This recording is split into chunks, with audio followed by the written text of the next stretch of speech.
നമ്മുടെ നിശബ്ദത എപ്പോഴും ഒരു സമ്മതമല്ല. ചിലപ്പോഴൊക്കെ അത് നമ്മുടെ ആത്മാവിനെ നാം തന്നെ കൊന്നുകളയുന്നതിന് തുല്യമാണ്. സ്നേഹമെന്നത് ഒരു വെറും ഉടമ്പടിയല്ല, മറിച്ച് രണ്ട് വ്യക്തികൾ തമ്മിലുള്ള പവിത്രമായ ആത്മബന്ധമാണ്. ആ ബന്ധത്തിൽ നിങ്ങളെ നിങ്ങൾ തന്നെ ബലി കഴിക്കുമ്പോൾ അവിടെ പ്രണയമല്ല, മറിച്ചൊരു ശവപ്പറമ്പാണ് നിർമ്മിക്കപ്പെടുന്നത്. ദാമ്പത്യം എന്നത് രണ്ട് ജീവിതങ്ങൾ ഒരു നൂലിൽ കോർത്തു വച്ച മനോഹരമായ ഒരു പൂമാല പോലെയാണ്. ആ നൂലിന് ശക്തി നൽകുന്നത് പരസ്പരമുള്ള വിട്ടുവീഴ്ചകളാണ് എന്ന കാര്യത്തിൽ തർക്കമില്ല. എന്നാൽ കാലങ്ങളായി നമ്മുടെ സമൂഹത്തിൽ വിട്ടുവീഴ്ച എന്ന വാക്കിന് ഒരു സ്ത്രീപക്ഷ വ്യാഖ്യാനം മാത്രമേയുള്ളൂ.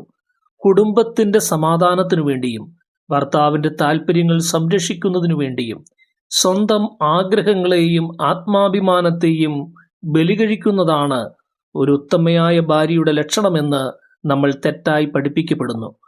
മനഃശാസ്ത്രപരമായ ഒരു വലിയ സത്യമുണ്ട്.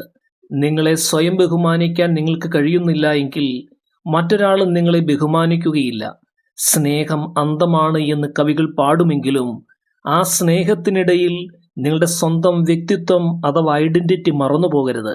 ഭർത്താവ് എത്ര നിർബന്ധിച്ചാലും വൈകാരികമായി സമ്മർദ്ദം ചെലുത്തിയാലും ഒരു ഭാര്യ ഒരിക്കലും ചെയ്യാൻ പാടില്ലാത്ത തൻ്റെ ആത്മാവിനെ മുറിപ്പെടുത്തുന്ന 7 സുപ്രധാന കാര്യങ്ങളെക്കുറിച്ച് നമുക്കിന്ന് വളരെ ആഴത്തിൽ ചർച്ച ചെയ്യാം. ഒന്നാമതായി, സ്വന്തം ആത്മാഭിമാനത്തെ മുറിപ്പെടുത്തുന്ന കീഴടങ്ങലുകളാണ്. ഒരു മനുഷ്യന്റെ ജീവിതത്തിന്റെ നട്ടെല്ല് എന്നത് അയാളുടെ ആത്മാഭിമാനമാണ്. ഭർത്താവ് ആവശ്യപ്പെടുന്നു എന്നതുകൊണ്ട് മാത്രം മറ്റുള്ളവരുടെ മുന്നിൽ പരിഹാസിയാകാനോ സ്വയം തരം താഴ്ന്ന രീതിയിൽ പെരുമാറാനോ ഒരു സ്ത്രീയും തയ്യാറാകരുത്. പലപ്പോഴും ദാമ്പത്യത്തിന്റെ ആദ്യകാലങ്ങളിൽ സ്നേഹത്തിന്റെ പുറത്ത് നമ്മൾ പല പരിഹാസങ്ങളും ഏറ്റുവാങ്ങും. കുടുംബ സദസ്സുകളിലോ സുഹൃത്തുക്കളുടെ ഇടയിലോ വെച്ച് ഭർത്താവ് നിങ്ങളുടെ കുറവുകളെക്കുറിച്ച് തമാശ രൂപേണ സംസാരിക്കുമ്പോൾ അത് വെറും തമാശയാണ് എന്ന് കരുതി നിശബ്ദമായി ചിരിച്ചു തള്ളരുത്. അവിടെ നിങ്ങൾ കാട്ടുന്ന നിശബ്ദത നിങ്ങളെ വീണ്ടും അപമാനിക്കാനുള്ള ഒരദൃശ്യമായ ലൈസൻസ് പങ്കാളിക്ക് നൽകുന്നതിന് തുല്യമാണ്.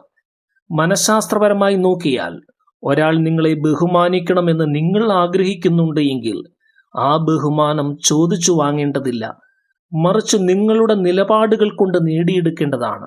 സ്നേഹം ഒരിക്കലും നിങ്ങളെ തളച്ചിടാനുള്ള ചങ്ങലയാകരുത്. നിങ്ങളുടെ മാന്യതയും അന്തസ്സും മുറിപ്പെടുന്ന ഒരിടത്തും വിട്ടുവീഴ്ച ചെയ്യരുത്. കാരണം ഒരിക്കൽ പണയം വെച്ച ആത്മാഭിമാനം എത്ര പണം നൽകിയാലും പിന്നീട് തിരിച്ചു പിടിക്കുവാൻ കഴിയുകയില്ല. നിങ്ങളെ നിങ്ങൾ ബഹുമാനിക്കുന്നിടത്ത് മാത്രമേ മറ്റൊരാളുടെ ബഹുമാനം ആരംഭിക്കുന്നുള്ളൂ എന്ന് എപ്പോഴും ഓർക്കുക. രണ്ടാമതായി മനസ്സിലാക്കേണ്ട കാര്യം, ധാർമ്മികതയ്ക്കും നിയമത്തിനും വിരുദ്ധമായ പ്രവൃത്തികൾ ഒരിക്കലും ചെയ്യരുത് എന്നുള്ളതാണ്. നീ എന്നെ സ്നേഹിക്കുന്നുണ്ട് എങ്കിൽ എനിക്ക് വേണ്ടി ഇത് ചെയ്തുകൂടെ എന്ന വൈകാരികമായ ചോദ്യം പലപ്പോഴും ദാമ്പത്യത്തിലെ ഏറ്റവും വലിയ കെണിയാണ്. പല ഭാര്യമാരും ഭർത്താവിനോടുള്ള അമിതമായ വിശ്വാസം മൂലമോ അല്ലെങ്കിൽ അദ്ദേഹത്തെ പിണക്കാതിരിക്കാൻ വേണ്ടിയോ സാമ്പത്തികമായ തട്ടിപ്പുകളിലോ നിയമവിരുദ്ധമായ രേഖകളിൽ ഒപ്പിടുന്നതിലോ പങ്കാളികളാകാറുണ്ട്. തൻ്റെ പേരിലുള്ള ബാങ്ക് അക്കൗണ്ടുകൾ ദുരുപയോഗം ചെയ്യാൻ അനുവദിക്കുന്നതും മറ്റൊരാളെ ചതിക്കുന്ന പ്രവൃത്തിയിൽ ഭർത്താവിന് കൂട്ടുനിൽക്കുന്നതും സ്നേഹമല്ല, മറിച്ച് നിങ്ങളുടെ ഭാവിയെ ചതിക്കുഴിയിലേക്ക് തള്ളിയിടലാണ്. വൈകാരിക സമ്മർദ്ദം ചെലുത്തി നിങ്ങളെ കൊണ്ട് തെറ്റായ കാര്യങ്ങൾ ചെയ്യിക്കാൻ ശ്രമിക്കുന്നത് ഒരുതരം മാനസിക ചൂഷണമാണ്. ഒരു നല്ല ബന്ധത്തിൽ പങ്കാളിയെ തെറ്റായ വഴിയിൽ നിന്ന് പിന്തിരിപ്പിക്കാനാണ് സ്നേഹമുള്ള ഭാര്യ ശ്രമിക്കേണ്ടത്.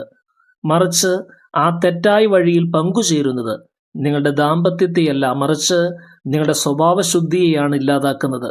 നിയമത്തിനു മുന്നിൽ നിങ്ങളൊരു സ്വതന്ത്ര വ്യക്തിയാണ് എന്നും നിങ്ങളുടെ ഓരോ ഒപ്പും ഓരോ വാക്കും പിൽക്കാലത്ത് നിങ്ങളുടെ മാത്രം ഉത്തരവാദിത്വമായി മാറുമെന്നും മറക്കരുത്. സ്നേഹത്തേക്കാൾ വലുതാണ് നിങ്ങളുടെ സത്യസന്ധത. മൂന്നാമതായി, സ്വന്തം മാതാപിതാക്കളെയും കുടുംബത്തെയും മുറിപ്പെടുത്തുന്ന പ്രവൃത്തികളാണ്.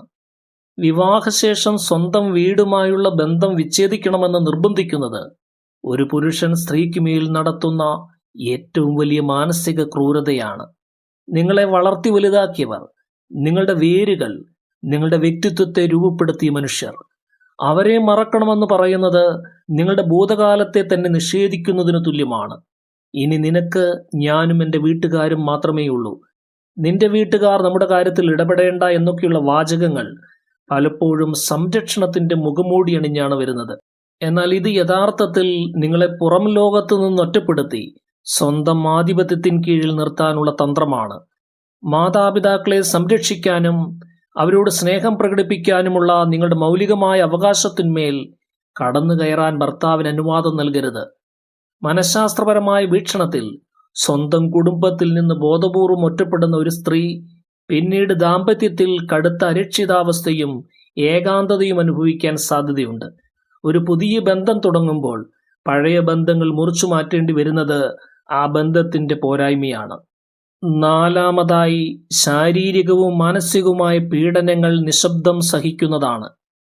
അക്രമത്തെ സ്നേഹമായി വ്യാഖ്യാനിക്കുന്നത് ഒരു സ്ത്രീ സ്വന്തം ജീവിതത്തോട് ചെയ്യുന്ന ഏറ്റവും വലിയ ദ്രോഹമാണ്. കൈകൊണ്ടുള്ള മർദ്ദനം മാത്രമല്ല പീഡനം, വാക്കുകൾ കൊണ്ടുള്ള മുറിവേൽപ്പിക്കലും ദിവസങ്ങളോളം മിണ്ടാതിരിക്കുന്ന സൈലന്റ് ട്രീറ്റ്മെന്റും നിങ്ങളുടെ ശരീരത്തെയും വസ്ത്രത്തെയും പരിഹസിക്കുന്നതും പീഡനത്തിന്റെ ക്രൂരമായ രൂപങ്ങളാണ്. അദ്ദേഹത്തിന് ദേഷ്യം വന്നാൽ ഒന്നും അറിയില്ല, പക്ഷെ സ്നേഹിക്കുമ്പോൾ നല്ലവനാണ് എന്ന് ന്യായീകരിക്കുന്നത് അക്രമിയെ വീണ്ടും പ്രോത്സാഹിപ്പിക്കുക മാത്രമാണ് ചെയ്യുന്നത്. സ്നേഹമുള്ള ഒരു ബന്ധത്തിൽ ഭയത്തിനൊരു ശതമാനം പോലും സ്ഥാനമില്ല. നിങ്ങൾ ഭയന്നാണ് ഒരു മേൽക്കൂരയ്ക്ക് താഴെ ജീവിക്കുന്നതെങ്കിൽ അവിടെ പ്രണയമല്ല, മറിച്ചൊരു തടവറയാണ്. മനഃശാസ്ത്രജ്ഞർ പറയുന്നത് പീഡനങ്ങൾ സഹിക്കുന്നത് ഒരു ശീലമായി മാറിയാൽ അത് നിങ്ങളുടെ ആത്മവിശ്വാസത്തെയും മാനസികാരോഗ്യത്തെയും പൂർണ്ണമായി തകർക്കുകയും നിങ്ങളെ ഒരു മാനസിക രോഗിയാക്കി മാറ്റുകയും ചെയ്യുമെന്നാണ്. ഒരിക്കൽ കൈപൊക്കുന്ന ഒരാൾ അത് വീണ്ടും ചെയ്യാനുള്ള സാധ്യത 100%. അതുകൊണ്ട് ആദ്യത്തെ മർദ്ദനത്തിൽ തന്നെ നിങ്ങളുടെ നിലപാട് വ്യക്തമാക്കുക. സഹനമല്ല, മറിച്ച് സ്വയം സംരക്ഷണമാണ് ഒരു സ്ത്രീയുടെ കരുത്ത്. അഞ്ചാമതായി, കരിയറും സ്വന്തം സ്വപ്നങ്ങളും പൂർണ്ണമായി ബലികഴിക്കുന്നതാണ്. ഒരു സ്ത്രീയുടെ സ്വപ്നങ്ങൾക്ക് വിവാഹത്തോടെ അന്ത്യമാകണമെന്ന് ചിന്തിക്കുന്നത് പ്രാകൃതമായ ചിന്താഗതിയാണ്. ഭർത്താവിന്റെ ഈഗോ സംരക്ഷിക്കാനോ അല്ലെങ്കിൽ വീട്ടിലെ ചെറിയ അസൗകര്യങ്ങൾ ഒഴിവാക്കാനോ വേണ്ടി മാത്രം നിങ്ങളുടെ വർഷങ്ങളായുള്ള അധ്വാനവും കരിയറും ഉപേക്ഷിക്കരുത്. സ്വന്തമായ ഒരു വരുമാനവും പുറം ലോകവുമായി ഇടപഴകാനുള്ള അവസരവും ഒരു സ്ത്രീക്ക് നൽകുന്ന മാനസിക കരുത്ത് വിവരണാതീതമാണ്. ഞാൻ നിന്നെ രാജകുമാരിയെ പോലെ നോക്കിക്കൊള്ളാം, നീ എന്തിനാണ് ജോലിക്ക് പോകുന്നത് എന്ന ചോദ്യം സ്നേഹത്തിൻ്റെതാവാം, പക്ഷേ അത് നിങ്ങളെ സാമ്പത്തികമായി പൂർണ്ണ പരാശ്രയത്വത്തിലേക്ക് നയിക്കുകയാണ്. നാളെ ഒരു പ്രതിസന്ധി ഘട്ടത്തിൽ നിങ്ങൾക്ക് താങ്ങാവാൻ ആ ജോലി മാത്രമേ ഉണ്ടാവുകയുള്ളൂ. ഒരു നല്ല പങ്കാളി നിങ്ങളുടെ വളർച്ചയിൽ സന്തോഷിക്കുകയും നിങ്ങളുടെ സ്വപ്നങ്ങൾക്ക് ചിറക് നൽകുകയുമാണ് വേണ്ടത്. നിങ്ങളുടെ കഴിവിനെ അംഗീകരിക്കാത്ത, നിങ്ങളുടെ വളർച്ചയെ ഭയപ്പെടുന്ന ഒരാളുടെ കൂടെ ജീവിക്കുമ്പോൾ നിങ്ങളുടെ ഉള്ളിലെ ക്രിയാത്മകത നശിച്ചു പോകും. ഒരു ഭാര്യ എന്നതിലുപരി നിങ്ങൾക്കൊരു വ്യക്തിത്വമുണ്ട് എന്ന് സ്വയം തിരിച്ചറിയുക. ആറാമതായി, താല്പര്യമില്ലാത്ത ശാരീരിക ബന്ധത്തിന് നിർബന്ധിതമായി വിധേയമാക്കുന്നതാണ്. ദാമ്പത്യത്തിലെ ലൈംഗികത എന്നത് രണ്ട് മനസ്സുകളുടെയും ശരീരങ്ങളുടെയും പവിത്രമായ ലയനമാണ്.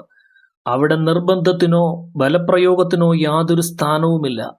ഭാര്യയുടെ ശാരീരികമോ മാനസികമോ ആയ അവസ്ഥയെ പരിഗണിക്കാതെ അവൾക്കൊട്ടും താല്പര്യമില്ലാത്ത സമയത്ത് ശാരീരിക ബന്ധത്തിന് നിർബന്ധിക്കുന്നത് ആ ബന്ധത്തിന്റെ അടിത്തറ ഇളക്കും. ഇത് പലപ്പോഴും ദാമ്പത്യത്തിനുള്ളിലെ ലൈംഗിക അതിക്രമമായി മനഃശാസ്ത്രം കണക്കാക്കുന്നു. സ്വന്തം ശരീരത്തിന്മേലുള്ള അധികാരം വിവാഹശേഷവും നിങ്ങളിൽ തന്നെയാണ് നിക്ഷിപ്തമായിരിക്കുന്നത്.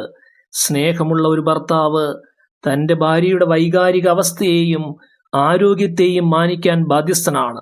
നിർബന്ധത്തിന് വഴങ്ങി പാവയെപ്പോലെ കിടന്നുകൊടുക്കുന്നത് മനസ്സിൽ കടുത്ത വിരക്തിയും പങ്കാളിയോട് വെറുപ്പുമുണ്ടാകാൻ മാത്രമേ സഹായിക്കൂ. ലൈംഗികത എന്നത് ആഘോഷമാകേണ്ടത് പരസ്പര സമ്മതത്തോടെയാണ്. നിങ്ങളുടെ ആഗ്രഹങ്ങളെയും വികാരങ്ങളെയും തുറന്നു പറയാൻ മടിക്കേണ്ടതില്ല. സ്നേഹം ആസ്വദിക്കാനുള്ളതാണ്, സഹിക്കാനുള്ളതല്ല. ഏഴാമതായി, മക്കൾക്ക് തെറ്റായ ജീവിത പാഠങ്ങൾ നൽകുന്നതാണ്. നിങ്ങളുടെ മക്കൾ വളരുന്നത് നിങ്ങളുടെ വീടിനുള്ളിലെ അന്തരീക്ഷം കണ്ടുകൊണ്ടാണ്. ഭർത്താവിനെ പ്രീതിപ്പെടുത്താൻ വേണ്ടി അദ്ദേഹത്തിന്റെ തെറ്റായ പ്രവൃത്തികൾക്ക് കൂട്ടുനിൽക്കുമ്പോഴോ അദ്ദേഹം ചെയ്യുന്ന അനീതികളെ സ്നേഹമായി കുട്ടികൾക്ക് മുന്നിൽ ചിത്രീകരിക്കുമ്പോഴോ നിങ്ങൾ ചെയ്യുന്നത് വലിയൊരു അപരാധമാണ്. ഭർത്താവിനെ ഭയന്ന് ജീവിക്കുന്ന ഒരു അമ്മയെ കാണുന്ന പെൺകുട്ടി ചിന്തിക്കുന്നത് അനീതി സഹിക്കുന്നതാണ് ഒരു സ്ത്രീയുടെ ധർമ്മമെന്നാണ്. അതേസമയം അമ്മയെ അടക്കി ഭരിക്കുന്ന അച്ഛനെ കാണുന്ന ആൺകുട്ടി സ്ത്രീകളെ അടിച്ചമർത്തുന്നതാണ് പൗരുഷത്വം എന്ന് പഠിക്കുന്നു. ഈ രണ്ട് ചിന്താഗതികളും വരും തലമുറയെ നശിപ്പിക്കും. മക്കൾക്ക് വേണ്ടി നട്ടലുള്ള ആത്മാഭിമാനമുള്ള ഒരമ്മയായി നിലകൊള്ളുക. ഭർത്താവിനെ പ്രീതിപ്പെടുത്താൻ വേണ്ടി മക്കളുടെ മുന്നിൽ കള്ളം പറയുന്നതോ അദ്ദേഹത്തിന്റെ തെറ്റുകൾക്ക് മറപിടിക്കുന്നതോ അവരോട് ചെയ്യുന്ന വലിയ ദ്രോഹമാണ്. മക്കളുടെ ഭാവി സുരക്ഷിതമാകാൻ നിങ്ങൾ ഇന്ന് സത്യത്തിന്റെ കൂടെ നിലകൊള്ളേണ്ടതുണ്ട്. ഈ പറഞ്ഞ കാര്യങ്ങൾ വിയോജിപ്പുകൾ പ്രകടിപ്പിക്കാനുള്ള നിങ്ങളുടെ കരുത്തിനെയാണ് ഓർമ്മിപ്പിക്കുന്നത്. ഒരു ദാമ്പത്യത്തിൽ നോ എന്ന് പറയേണ്ടിടത്ത് അത് വ്യക്തമായും മാന്യമായും പറയാൻ പഠിക്കുന്നത് ആ ബന്ധത്തോടുള്ള സത്യസന്ധതയാണ്.